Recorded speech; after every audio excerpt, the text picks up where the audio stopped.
रबी जानी वज़ीर-ए-आज़म और फील्ड मार्शल से मुलाकात के दौरान अमरीकी सदर के कोर्ट पर लगी लड़ाका तैयारे की पिन तवज्जो का मरकज़ बन गई है।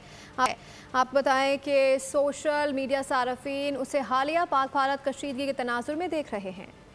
वज़ीर-ए-आज़म शहबाज शरीफ और फील्ड मार्शल आसिम मुनीर से मुलाकात के दौरान डोनाल्ड ट्रंप ने नरेंद्र मोदी को खामोश पैगाम दिया। अमरीकी सदर के कोर्ट पर लगी लड़ाका तैयारी की पिन पर सार्फिन यही तबसरा कर रहे हैं। बाद सार्फिन इसे डोनाल्ड ट्रंप की जानिब से भारत के खिलाफ पाकिस्तान की जीत का एतराफ़ करार दे रहे हैं। मारूफ सहाफ़ी नदीम फारूक पराचा ने तस्वीर पर तबसरा करते हुए कैप्शन दिया, गुड मॉर्निंग मोदी, ये एक जेट है। एक सारिफ ने तैयारी की पिन के साथ 6 सिफर लिखकर जलती पर तेल का काम कर दिया। इंडस स्टॉर्म नामी ट्विटर हैंडल से कहा गया, पिन का मकसद पाक फिजाइया की 6 सिफर की बरतरी को खिराजे तहसीन पेश करना था। हफ्सा नामी सारिफ ने कहा, इस पिन ने अमेरिका में भारत के लिए लॉबी करने वालों के ताबूत में आखिरी कील ठोंक दी।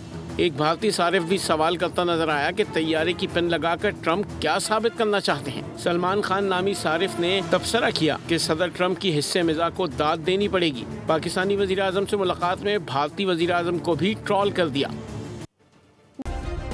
सब्सक्राइब करें और बेल दबाएं ताकि कोई खबर रह न जाए।